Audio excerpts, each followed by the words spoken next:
Hello, fans, and welcome to another episode of High and Tight. I'm John Nolan, the PBR Virginia DC Content Manager and the Northern Virginia Scouting Director. I'm again riding solo as we are yet again swamped right now with our schedule.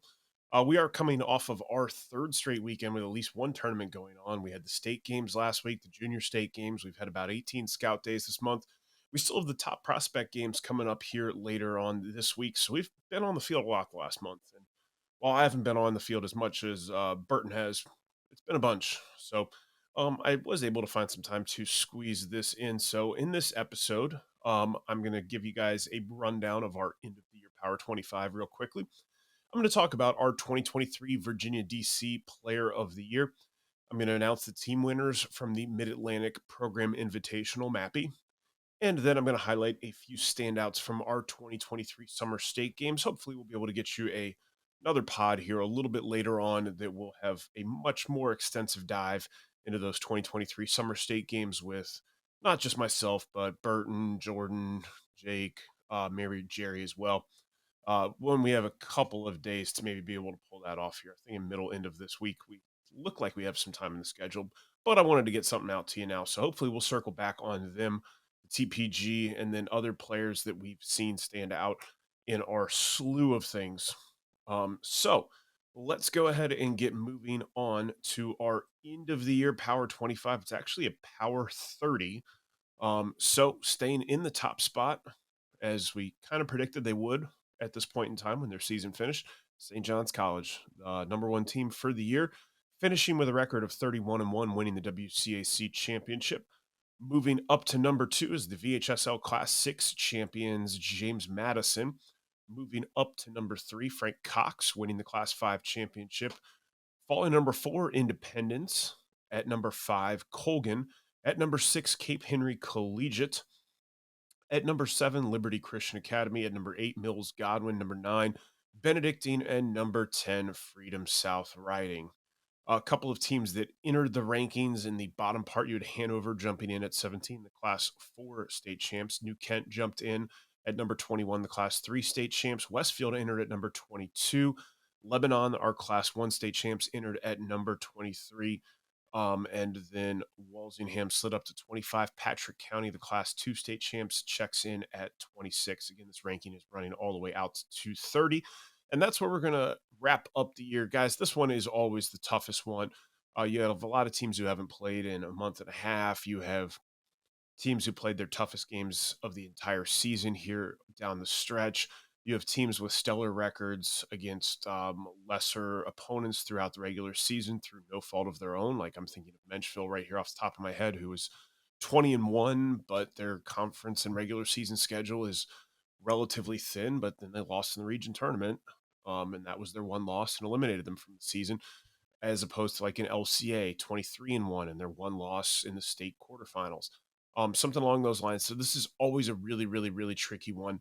The biggest thing here is we do try to weigh as much the teams that won state championships or championships, like in St. John's case, as well as the talent on the field. Because this is in our head on some level, what would happen if these two teams met, five times in a best of five kind of thing. And I'm pretty confident in saying that St. John's would beat any team that we faced in a 5-game series, probably 3-0, maybe 3-1.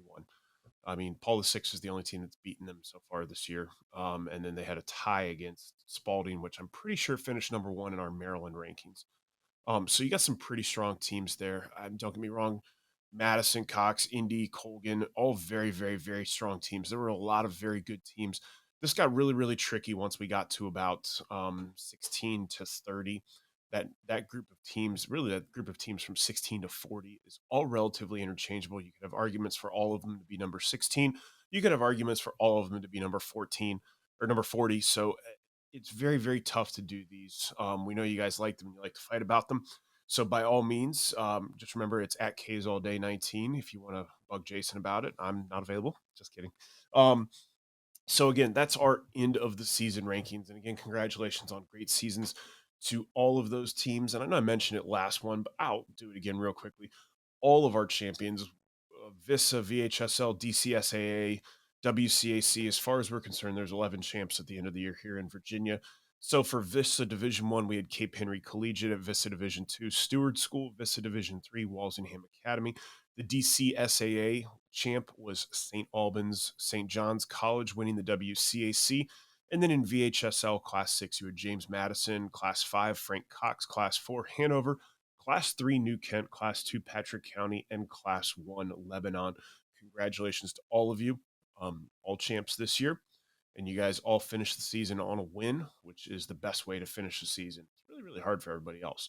All right, so let's go ahead and move on to our Prep Baseball Report Virginia DC 2023 Player of the Year. This was announced last week on Thursday, and our Player of the Year is this.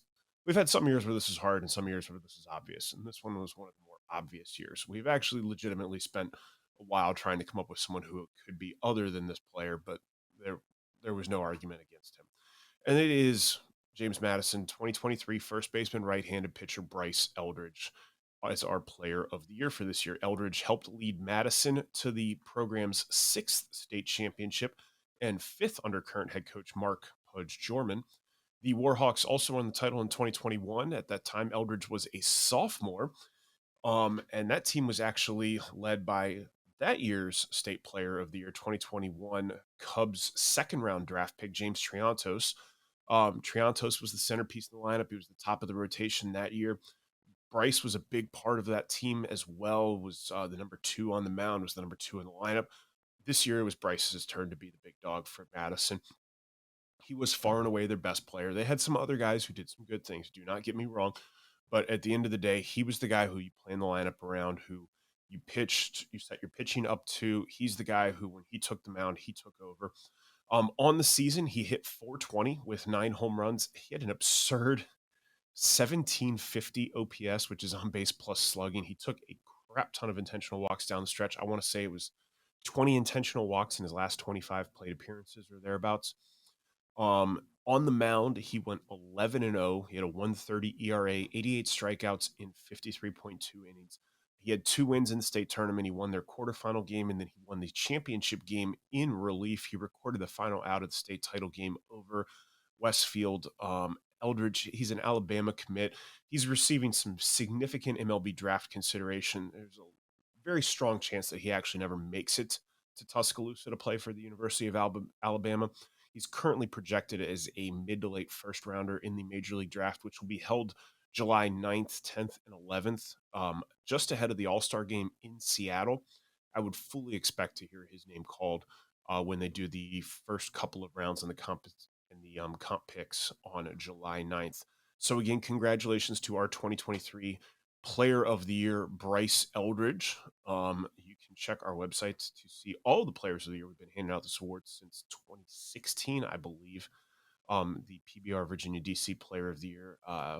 Notable alums of this award are obviously Triantos, Andrew Abbott, a Halifax County alum from the class of 2017 UVA alum, has actually made his major league debut here in the last month, is also a winner of this award.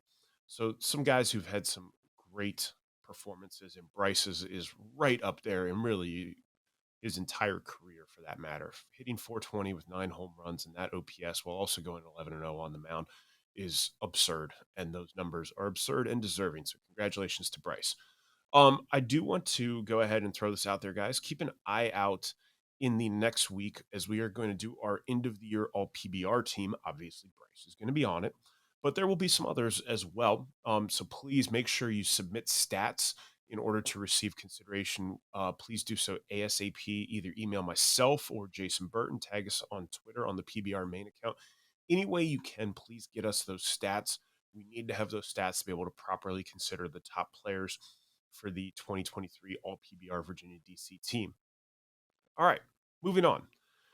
So, a weekend ago now, as I'm recording this, we had the Mid-Atlantic Program Invitational, our first ever hosting of this tournament, held in Richmond and Henrico. We held it across 10 sites. We used Randolph-Macon, the University of Richmond, RF&P Park, Deep Run High School, Glen Allen High School, to name a few. We had 4 classifications, 4 age groups, 14U, 15U, 16U, 17U, 50 teams spread across these 4 age groups. And we had 4 champs. And It was a spectacular event. I want to say we had over 20 arms that were 87 plus. It was a ton of talent on the field um, between all of these teams. But I do want to take the moment right now to hat tip our champions of that tournament. They advanced to bracket play after their four-game pool, and then they were able to win the bracket. And at the 14U level, we had the U.S. Elite Mid Atlantic team. At 15U, our champ was also the U.S. Elite Mid Atlantic team. At 16U, we had the MPH 101 team winning. And then at 17U, we had the Richmond Braves Platinum squad. So, congratulations to all of those teams. Again, it was an absolute whirlwind. It was a spectacular tournament. We are very happy with how it turned out the first year that we have run this event. We are looking forward to making it bigger, better next year. The coach turnout was spectacular, especially Thursday and Friday. It was a little lighter on Saturday and Sunday because of the dead period around Father's Day weekend for Division One coaches. But I know the games that I was at on Thursday and Friday, there were multiple college coaches at every single game, and they were cycling around from site to site to site. So it was very well attended. It was a great tournament for the kids, and we really enjoyed hosting it. And we hope that those teams come back next year. So again, look for more breakdown and coverage of that as well. The heat sheet is up on the website if you want to see the pitcher velocities that were recorded. Um, that is available to you. All right. Now, last thing that I want to pivot to is last week on Monday and Tuesday at Fredericksburg National Stadium, we had our 2023 Summer Virginia DC PBR State Games. We have a fall edition of this, usually the first weekend in November.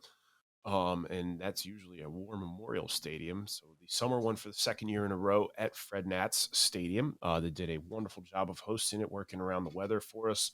We've had a dry May and most of June, but it was a little wet and gross last week. And we actually were able to make it work and fit things in around the storms very nicely. We had a workout day for the position players on Monday. So you had the outfielders doing their full workout in the morning. You had the infielders or the corner infielders and catchers with a lunchtime basically workout. We had to delay a little bit in the afternoon. And then we were able to bring the middle infielders back in late afternoon, early evening for their workout.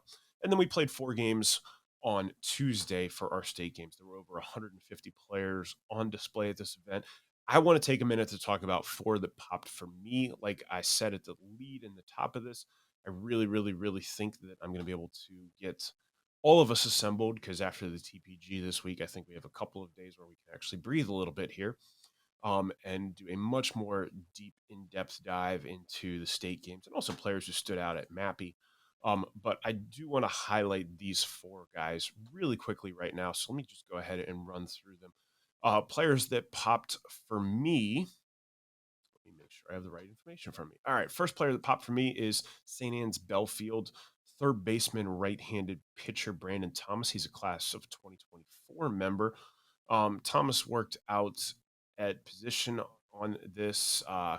He actually worked out both in the infield and the outfield. His exit velo was 88 during the workout. Infield was 77. Outfield was 83. But the big thing that jumped for Brandon Thomas was he was just a barrel machine in the games on Tuesday. I think he was on the barrel three or four times. One of them was allowed out, but a couple of base hits as well.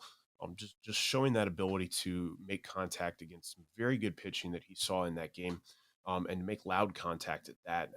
So that was really, really impressive. It's a line drive swing right now. Um, some gap extra base power is there as well. So a lot to like, a lot of good showing there from Brandon Thomas. Again, a third baseman from St. Anne's Belfield in the 2024 class. Second guy I want to talk about is an arm, and we're going to talk about also in the 2024 class, Jack Graham out of the Potomac School in Northern Virginia. Man, Graham came in and it was something special when he stepped up on the mound. He was 85 to 87. His slider was 76 to 78. And he just came in mowing guys down. It was three or four strikeouts. He was throwing two innings. It was three or four strikeouts in his first inning. It wasn't like straight baseball, like we have to get them to a certain pitch count. And he was just, no one could touch him. His splitter was absolutely absurd and off the table. Completely untouchable split piece. He was electric to watch. 6 foot, 190-pound frame. Like I said, he was up to 87. It was 85 to 87. The splitter spin was under 1,000 RPMs, just falls off the table. Showed the ability to throw slider for a strike as well. So it was absolutely spectacular performance from Graham, and very exciting arm. Someone's going to get a great late pickup here with him in that class of 2024. And again, that's Jack Graham, right-handed pitcher out of the Potomac School in Northern Virginia. Next guy I want to talk about had one of the loudest weeks that we had, and he really capped that off in the game on Tuesday. That's Bryce Neely, an outfielder from St. Christopher School in Richmond. He's a 2025 member. On Showcase Day, Bryce, wow. His live exit velo during BP was 100. He ran a 6.57 in his 60. He was 85 from the outfield. Um, he had a couple of home runs during the Mid-Atlantic Program Invitational on Saturday and Sunday. And then, sure enough, his first at bat on Tuesday in gameplay was a single in front of him and another single in front of him. And then the first pitch that he saw, he launched into the Pohanka Toyota deck at Fred Nat Stadium, about 375-foot home run to left field that nearly hit one of the cars parked out there in their little outfield picnic area. So it was an absolute shot. It was a great showing from Bryce. Um, the tools, they're loud tools. He's 5'11", 180. The hands are quick. The arm action's there. The athleticism, like you said, a 6.57 is going to be an outstanding 60 for a kid who shows the power that he shows. So it was a lot to like. It was a great showing for him. Again, capping off what had been a great performance at MAPI the weekend before. So again, Bryce Neely, a 2025 outfielder from St. Christopher School, is the third guy. And the last guy that I want to talk about, I'm going to go in my own backyard here again into Nova. We're going to go 2026, a two-way player here, Ethan Hudson from Osborne High School. This is Osborne City, not Osborne Park. Ethan, an outfielder, right-handed pitcher. I thought he really had a good combination of days. On Showcase Day, on workout day, he was 85 from the outfield. His exit velo was 89. He ran a 7.3. He's got a 5'9" athletic frame. There's some strength present as well. And he really jumped for me pitching as well. On game day, had a couple of barrels, showed gap-to-gap feel at the plate, but on the mound was where he really, really, really popped for me. It was 84, 85. He touched 86. Showed good feel for both secondary pitches, a changeup in that 77 to 79 range, a slider run in 72 to 74. It's a very interesting two-way player as a 2026. Again, so he's a rising sophomore right now. Really good showing, I thought, from Hudson. Really interesting to see. He's Stars 15U team playing for Colangelo. So we'll see how the rest of his summer goes, how things set up for him next year. But I'm definitely moving him on to my I have to go see these guys list for next year during the high school season. Again, that's Ethan Hudson, an outfielder, right-handed pitcher out of Osborne High School. Again, Osborne City, not Osborne Park. All right.